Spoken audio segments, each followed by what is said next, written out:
Hello everybody, welcome to the channel. And as you can see today we have a very special guest. It is Bente the Norse Witch.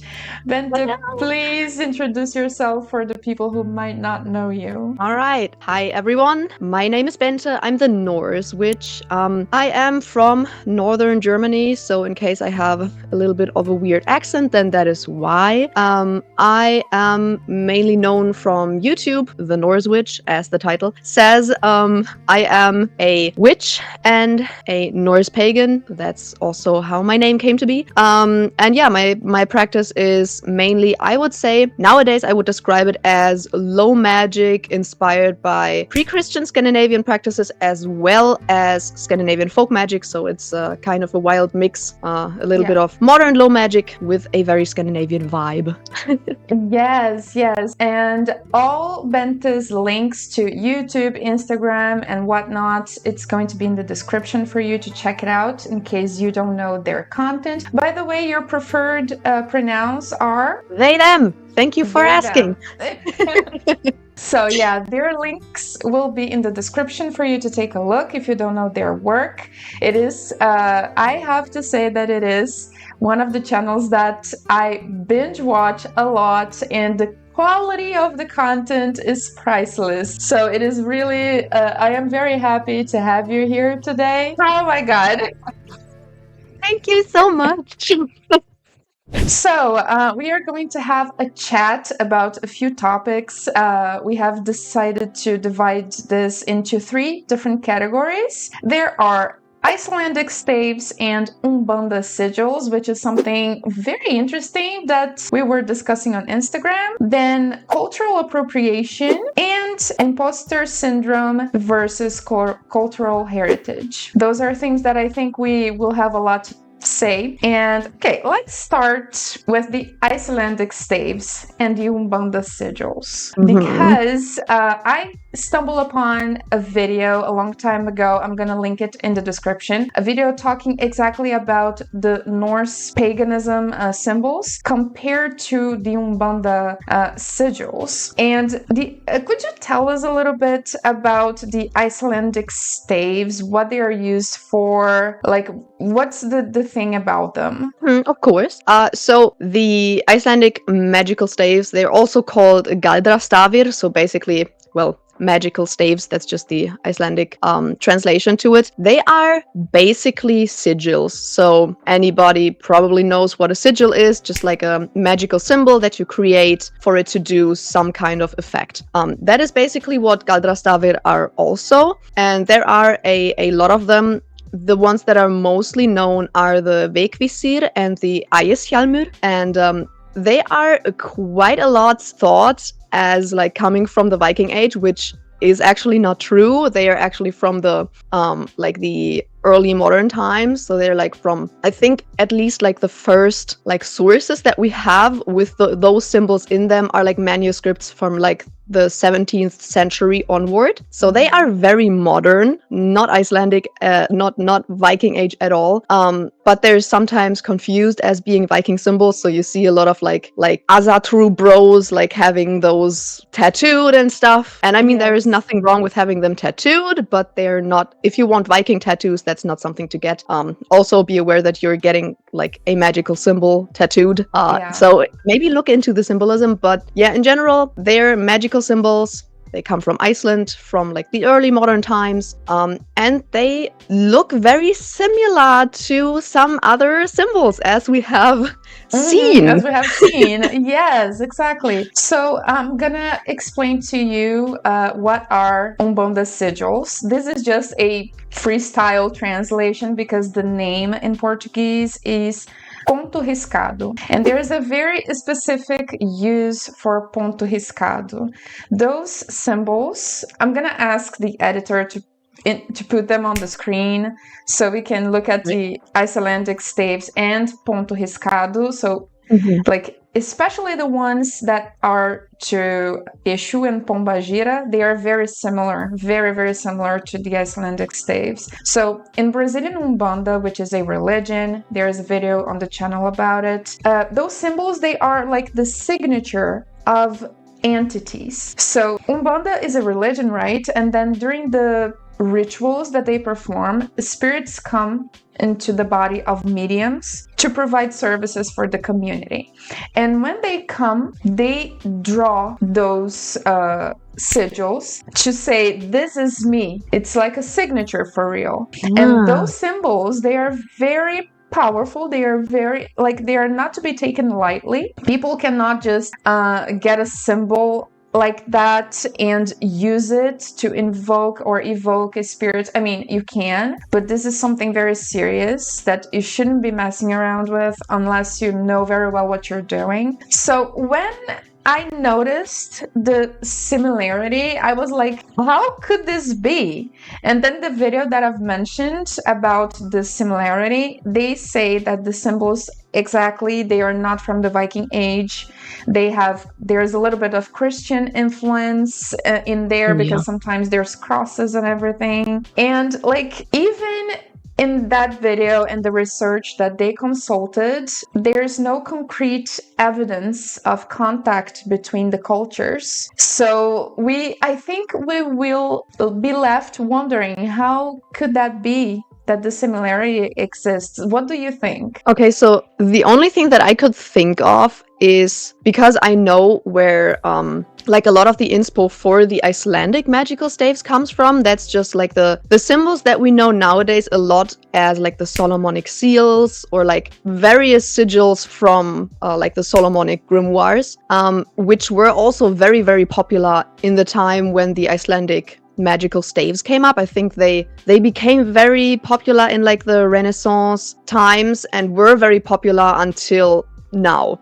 So they have had a huge influence on a lot of different magical traditions in Europe. And of course, yes, Iceland is an island, but they're not secluded. Like they are not shut off from the other parts of Europe. So of course there was exchange. So it is very obvious that there is a lot of influence from those kinds of sigils that went into the Icelandic magical staves. There are even some symbols that look like extremely similar, and some even look the same.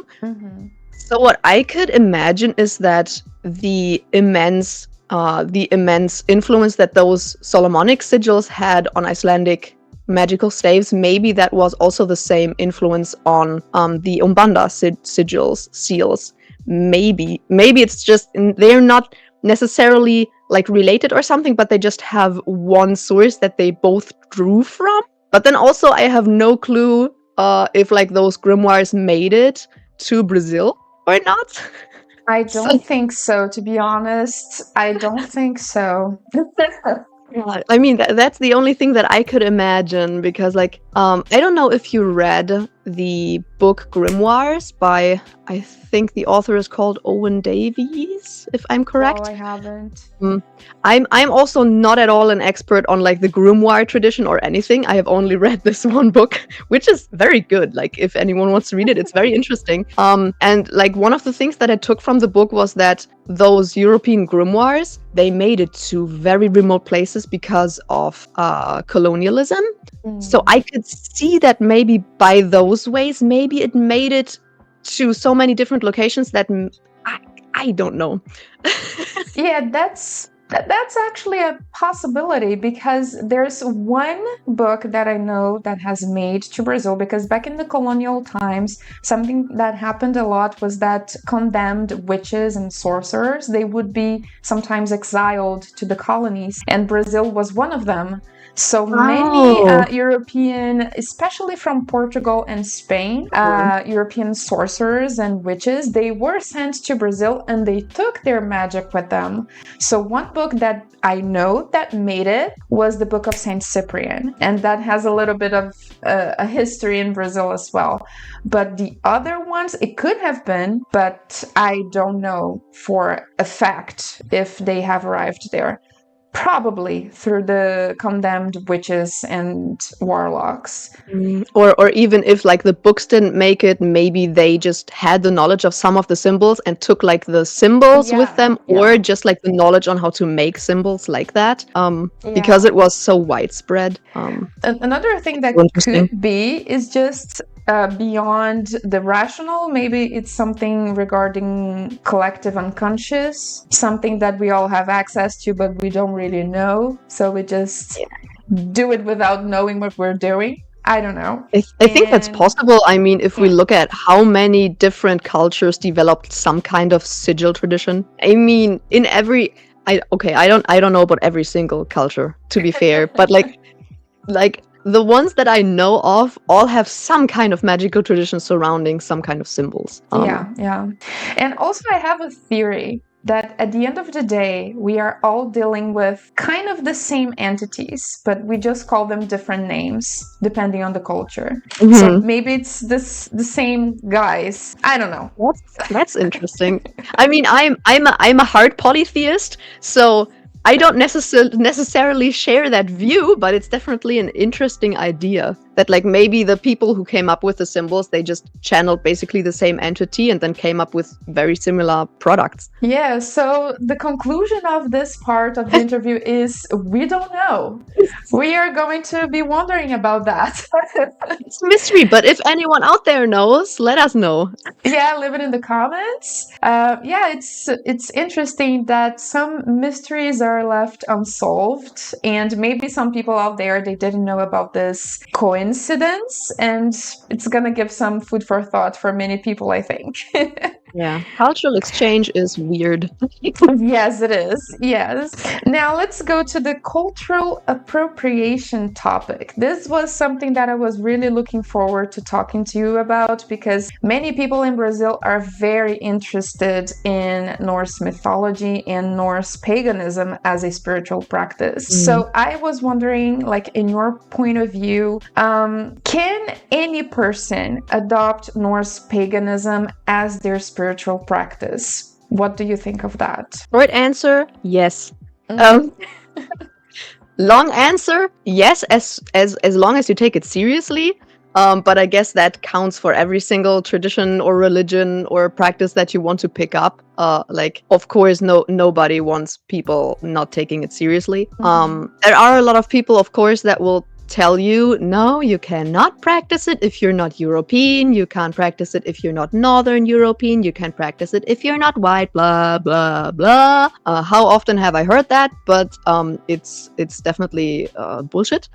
So yeah, definitely. Do it. Whoever wants to practice it and whoever really feels a pull towards it, do it. And please don't let other people discourage you, because those are just a lot of the times racists or xenophobes or in general bigots. So yeah. And what would you consider as appropriative behavior as a towards a given culture? Because I think there is a little line that divides just practicing something and appropriating something. What do you think about that? I think that's very, very hard to answer if you're talking about an open practice, because there will be different opinions. Like, some people will say you can appropriate an open practice and some say you cannot.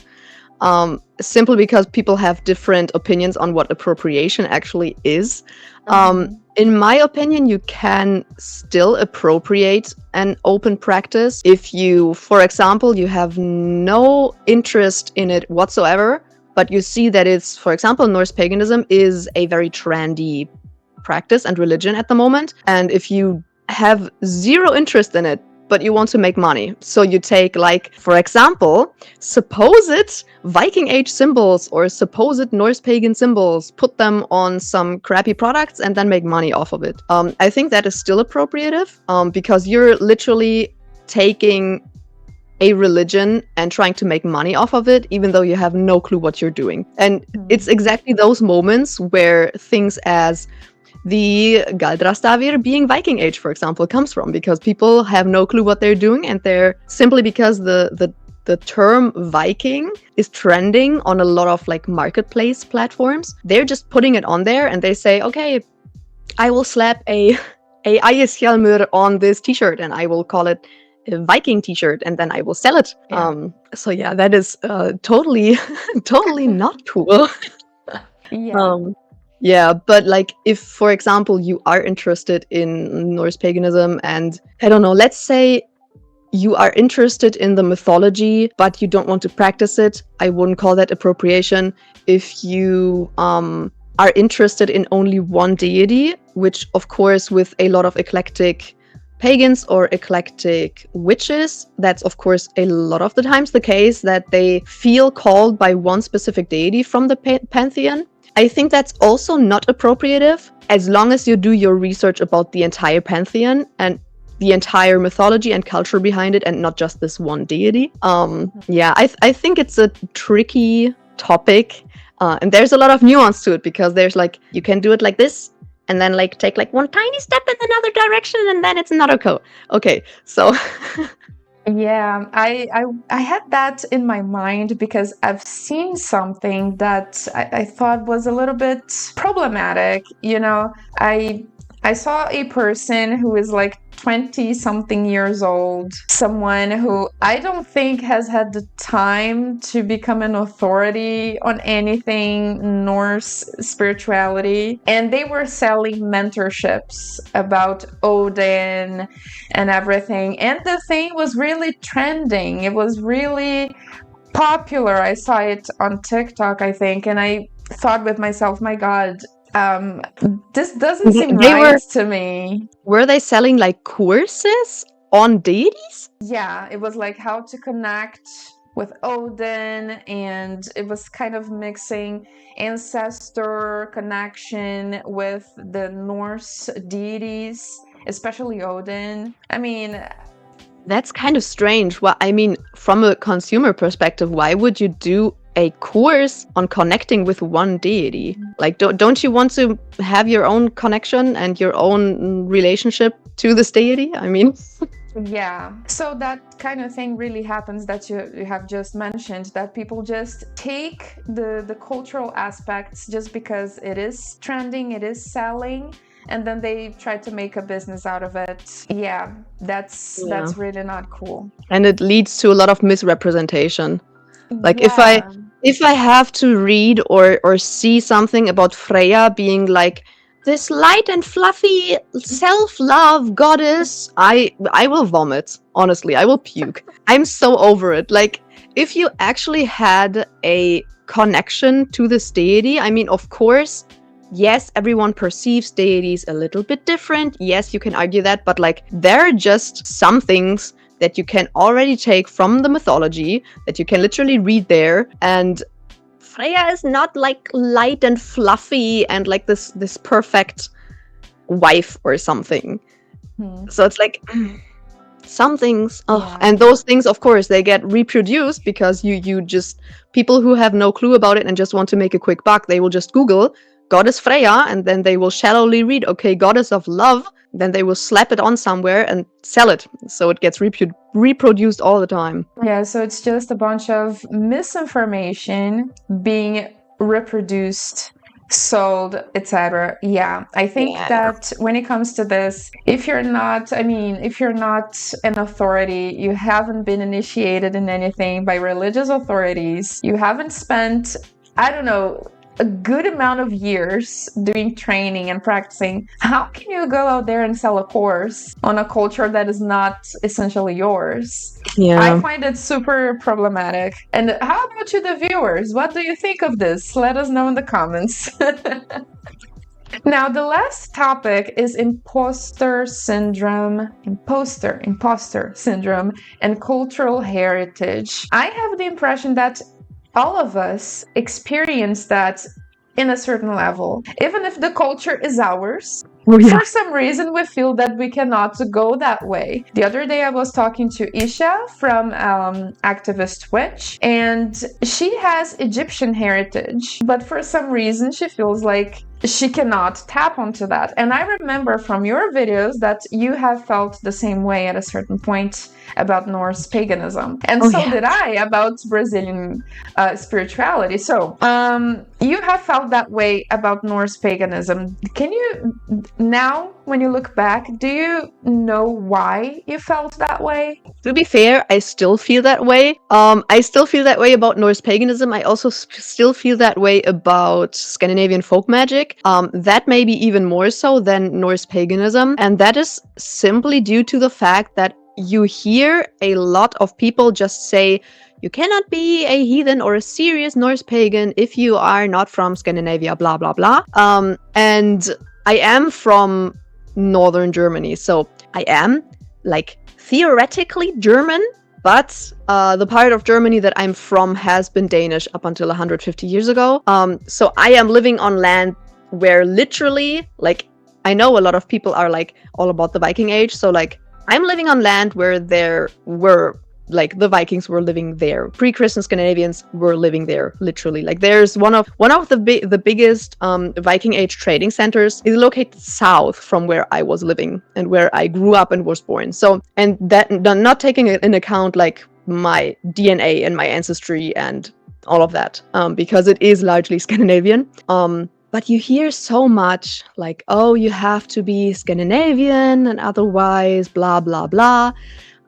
So that was a big factor where I was like, yeah, well, I am technically German, so I don't know. And then you also have the problem that in the Norse pagan community, the loudest voices are white cishet men. And there is, like, at least there are a lot of queer people and a lot of women and a lot of people of color, for example, practicing it, but they're not as loud on social media. So it kind of feels like there aren't a lot of them, even though there are. So that also just made me feel like, okay, even if, like, ancestry wise, I would be allowed to be a Norse pagan, I don't know if I would be very welcome because I am queer, and there are also groups that are all about this, like, traditional family and stuff like that.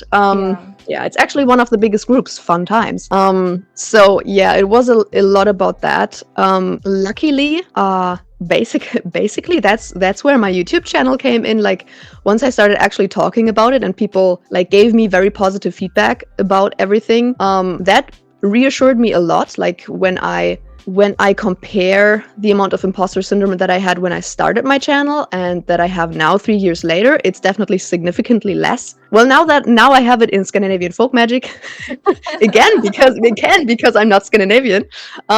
But yeah, I guess we all have our struggles with that. Yeah, I think that you are doing what is right, because, like, even the region that you come from, there's history and ancestry living in the land. So just because history happened and the borders changed, etc., your heritage remains the same, you know, and your ancestors, known and unknown, they are from there as well. Probably also a little bit from further north. So you're not doing anything wrong. I think you're just embracing who you are, because, as a matter of fact, your ancestors, they are living through you. So, but Yeah, people on the definitely. internet, they just want to make rules for the others all the time. And yeah, I'm pretty sure that many people on the Norse pagan community are grateful for the work that you're putting out, because the people who are criticizing, they're probably not doing as much as you are for the community.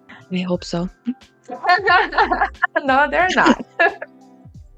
So if you were feeling that way, feeling conflicted and hesitant, how did you exactly overcome that imposter syndrome in order to begin your journey in Norse spirituality? So I initially just tried to ignore it, because I knew there are both voices that were saying that I basically could not be a Norse pagan, but there were also voices like mine now that basically welcomed everyone.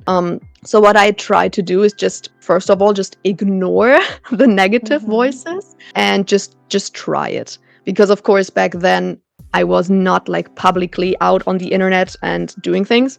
So I could just basically explore it privately. And what I thought was, well, if I'm actually not allowed to do this, if I'm actually not supposed to do this, then it won't work. Like, I would just think that if my ancestors, for example, didn't want me to reconnect with that side of my ancestry, they would show me. And the gods and the goddesses, if they wouldn't be interested in me because I am German, because I'm on, like, the wrong side of the border, um, then they would show me, but they all welcomed me. And now, in hindsight, I actually think that it was my ancestors steering me into that direction. So yeah, I would suggest to anyone who does struggle with that to just try it. And first of all, just try to ignore the negative voices, even if it's very, very hard and it makes you feel insecure and maybe a little bit invalid. Try to not listen to them, because there will always be voices that try to exclude you. That's the sad fact. I mean, there are even in witchcraft, there are voices that say, like, men can't be witches, for example, which is just completely stupid. My God. But there will always be people who try to exclude you for whatever reason. Yeah, so we just have to go with our gut feeling. I don't know, maybe there's somebody out there watching this and you're feeling that you cannot go through a certain path. If you are feeling called, just go. You know, like Benta just said, there will always be people talking shit, trying to talk you out of doing stuff. Just go with your gut. That's what matters at the end of the day. And I mean, of course, we should, in this context, bring up closed practices. Like, if we're talking about, like, open practices here, so, like, if it is about closed practices and you're not being initiated into those practices or born into them, then, of course, that's a different story. But, like, we're talking about Norse paganism here, that's an open practice, so... Yeah, good to mention that. Otherwise, someone would remind us in the comments. I know that. Yeah, that's true.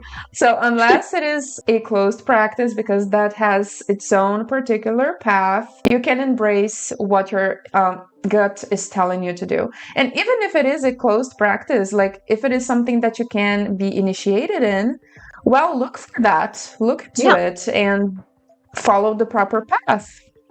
If it is allowed, you can just go for it. Definitely. Like, for example, there's Jason Miller. He went to Asia to be initiated in Asian traditions. So why not? If you can, just go for it.